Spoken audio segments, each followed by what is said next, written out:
part 3. Hi everyone!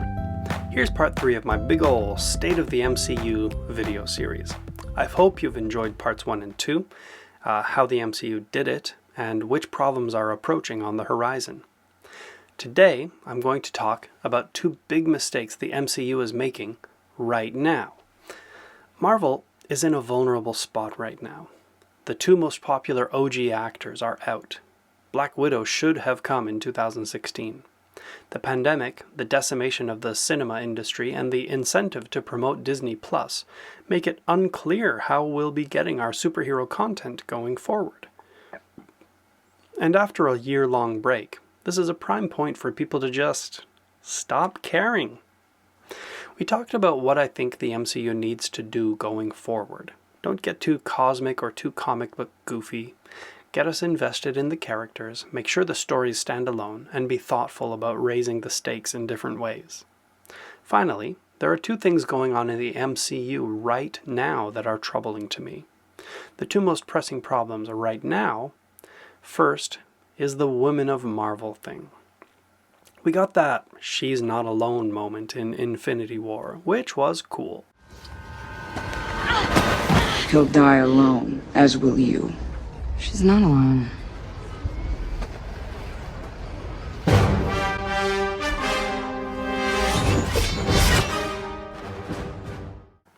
And then we got She's Got Help in Endgame, where we saw every dang MCU Smurfette in one spot. I don't know how you're gonna get through all that. Don't worry. She's got help.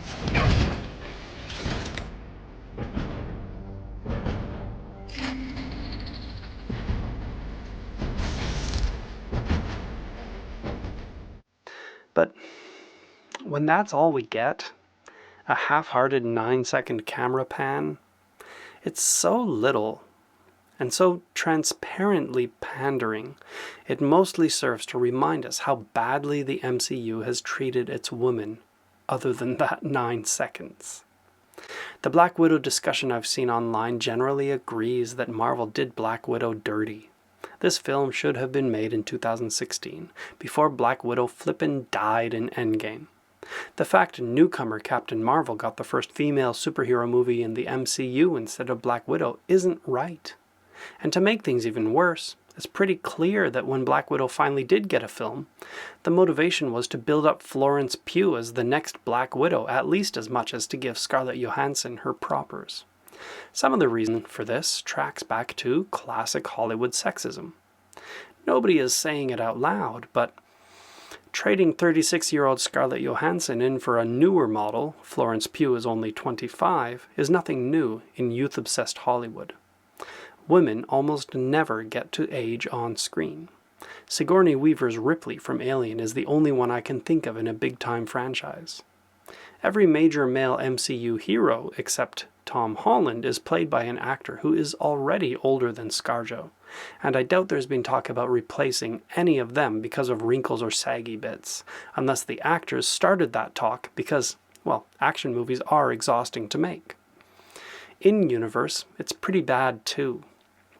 To get the Soul Stone, they threw a woman off a cliff 2 films in a row. They used Star-Lord's dead mom as his motivation to stop the bad guy in Guardians of the Galaxy 2. Pepper Potts is basically there to be pushed aside again and again and again. Captain Marvel was cool, but it would also be nice to see Disney showing a little more spine in response to the regressive man-babies complaining about woke Disney. And it'd also be nice if their repudiation of them was by, say, not throwing 2 women off a cliff 2 films in a row. Marvel needs to poop or get off the pot. Back up that pandering She's Got Help moment with something more. Or stop teasing us. A Woman of Marvel movie with Shuri, Gamora, Nebula, and Valkyrie, maybe also Jane Foster as the new Thor? Hey, sign me up, I'll watch that. Don't only give us a Black Widow movie when it's time to swap your 36-year-old Smurfette for a 25-year-old one. Of all companies, Disney, owners of the Princesses brand, ought to realize how much money they're leaving on the table here. Not that Disney girl marketing is actually a set of messages I want my niece to internalize, but in sheer dollar terms, a Woman of Marvel brand is a no-brainer. They'll sell 1 billion Girls of the MCU Lego sets and blow best friends out of the water. Do it for the money, or do it for the right reasons. Or stop teasing and admit that you want the MCU to be an old boys club. Or maybe even grow some spine and tell the woke Disney sucks man babies to stuff it. But either way, stop teasing us with she's got help lip service. Finally, the 5-year jump after the snap was the first big, legitimate, unforced story mistake I think the MCU has really made. A 5-year gap that half the world experienced? All the displacement and confusion, all the trauma, all the people who moved on or made extreme choices in their grief, whose loved ones suddenly reappear, having to deal with the consequences of those choices. Not to mention things like infrastructure, global food supply. There is so much trouble a snap and a sudden return would cause that would clearly affect the lives of MCU characters, but which aren't exciting to put on screen. So it's just this elephant in the room. Now, superhero movies are escapists, and it's not really exciting to talk about things like rehousing or global logistics, but imagine the world population just halved. The global economy would crash like it's never crashed before. 5 years later, imagine the world population just doubled. 3 billion people all suddenly need food and housing that our infrastructure is no longer equipped to deliver. 10 million spouses remarried after their partners dusted. And now, they're back. Other people got into bad stuff in their grief. Addiction or self-destructive behaviors that don't just snap away. Grandpa came back, but I inherited his wealth and blew it gambling in my grief. So, take backsies? The jokes in Spider-Man Far From Home, he's not drinking age, he just blipped. And the sight gag of a basketball team crashing into half a marching band, and the loser teacher whose wife left him, mostly just underscored how weird it was that fallout from the snap and then the blip hadn't been addressed more fully.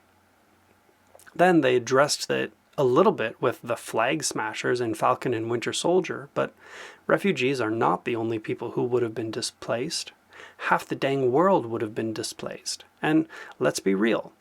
The Flag Smashers were the 3rd most interesting villains in the 4th most interesting MCU Disney Plus TV series of 2021. It hardly counts as covering it adequately when your treatment of the blip is upstaged by dancing Zemo memes. The snap and the blip raise complications for every aspect of the MCU's world, but the MCU, obviously, wants to go on to the next storyline. This means the MCU is neither here nor there. Neither wanting to look too deeply into the implications of the blip, nor able to hand-wave past the black hole of fridge logic and contradictions that come out of a blip. Plus, any tidy solution to undo the snap would also steal the win we cheered for in Endgame. The MCU's painted itself into a bad story corner here, and for what? So that Iron Man could have a cute I Love You 3000 scene with a daughter who hadn't been born yet? That's it. Listen, that was sweet, but leaving a hanging problem over the entire next phase? That 5-year jump gets worse and worse the farther we get from it. And to be honest, I don't see any clean way for them to get out of this dilemma, other than to ignore it and hope people don't mind. The MCU has done a great job so far of walking a difficult tightrope, mostly pleasing fans who want a well-told story, fans who are invested in the comic characters, and fans who just want to see pretty people punching things. Endgame was a crowd pleaser for all 3 of those groups, but I don't think there's a way out of the story problems caused by the snap that can satisfy all 3. It'll either be too much comic book weird stuff for the casual fans, or it'll be too much of a handwave for the kinds of fans who go on discussion forums to sort things out. Going deep into Marvel lore might please the nerdy fans, but I doubt the MCU wants to turn its back on those casual fans who make up the difference between Ant-Man box office and Black Panther box office. I guess we'll see how this shakes out. I mean, the MCU's brain trust has walked that tightrope so skillfully until now, and found ways to keep broad appeal without alienating comic nerds. They've created an amazingly consistent and coherent set of connected stories. They've had a remarkable string of good casting choices, but for the first time I have my doubts in these two areas. Would I like to see the MCU navigate these pitfalls? Heck yeah! But I'll be watching carefully to see how they do it. And those are the two factors that I think are threatening to undermine the MCU right now. Thank you for watching, everybody. Thanks for watching the whole series if you have. Remember now to subscribe and leave a comment if you agree, disagree, or maybe know something I don't know. Have a great day.